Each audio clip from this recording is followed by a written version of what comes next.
Greetings, time travel volunteers. Mike Moore here, and welcome back. I'd like to say thank you to all of my fellow Back to the Future fans out there.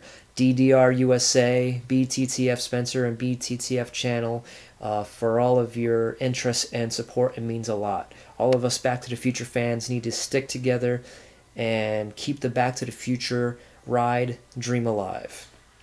So with that, I have a quick update for you guys on my Back to the Future simulator I'm working on. Just one little piece I finished up. Well, not quite, but you'll see.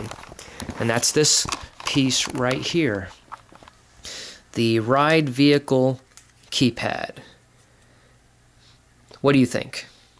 I think it looks pretty good. Of course, as you can see, it's 75% done.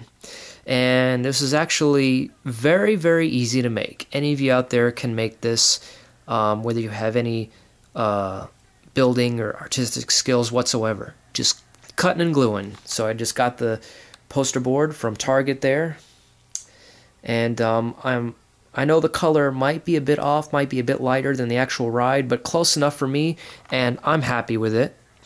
And the buttons, I just went to the thrift store and I found, oddly enough, a telephone which had the buttons, which I thought looked close enough. So bought that, took it home, took it all apart, and took the buttons out, and glued those to the green piece of poster board, which was then glued to a piece of cardboard to keep it nice and stiff.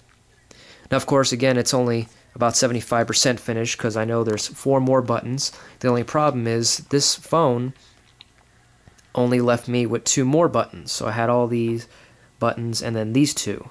So I know I need 2 more. So I need to find another phone or something that I can get these buttons off of, so I can make the 2 other buttons and have all 4 and paint them up the different colors, the red, green, white, and yellow, etc. And then it'll be 100% complete. But for now, I would say looks pretty good. And then on the back, what I'm going to do is I'm going to have Velcro on the back so that I can attach it and take it out of my simulator at will whenever I want. Which, of course, the simulator itself is going to be portable to where I can easily put it together and take it apart and store it away when I'm not using it, since it's going to take up a lot of space, a lot of room. Which also led me to another cool idea that you Back to the Future fans might consider partaking in as well. Now, of course, any Back to the Future fan would love to have their own DeLorean time machine. And those Back to the Future fans out there who already have one, you have no idea how lucky you are. Well, of course you do. But the other day I got to thinking, well, until the day I hit the lottery and I can buy myself a DeLorean, who says that it has to be a DeLorean, or that you have to have a DeLorean in order to build a time machine out of? Who's to say it could be any vehicle? Because I have a Chevy S10 and I was going to be customing it out anyways by lowering it, putting some spoke rims, making it look nice. But then I thought, who's to say I can't put interior Back to the Future parts in the truck? I mean, how badass would it be to have a flux capacitor in between my 2 seats? Or even the digital speedometer to go at the top of the dash.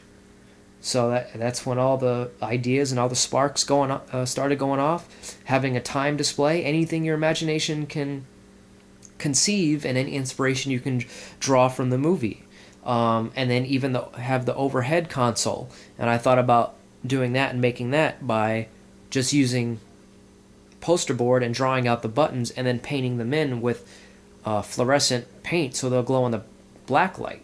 So put a black light in the truck and turn it on to where the buttons will actually look, like they actually work. So just by looking in through the truck, everything would look pretty legit and authentic, and look, again, pretty badass. Like, who would think of a Chevy time machine? It would probably be the first, maybe not, but I haven't seen or heard of it. So maybe that's something you guys can think of. So especially when it comes to like stuff like the keypad with the Velcro, at will, I could just take it out of there when I'm not using it in the simulator ride and attach it into the inside of my truck.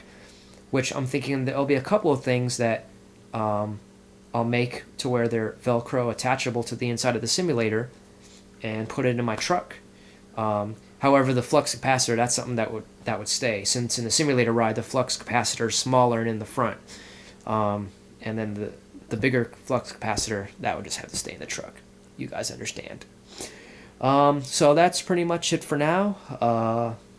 Keypad for the almost finished keypad for my simulator ride, and ideas for turning my vehicle, or you turning your vehicle, into a time machine. And until then, this is your friend in time, Mike Moore, signing off. And what my next thing I'm going to do right now within the next few minutes is I'm going to make my own plutonium case using a trunk of mine. I figured I already have a trunk, why not paint it up and sticker it up to make it look like the plutonium case. So that's what I'm going to do. It was an ugly green color anyways. Just bought a bunch of yellow paint, ordered the stickers, and that's probably going to be a 2 or 3 day job, and I'll get back with you as soon as that's finished, and maybe you guys can tell me what you think, be inspired, I don't know. But until then, have a magical day.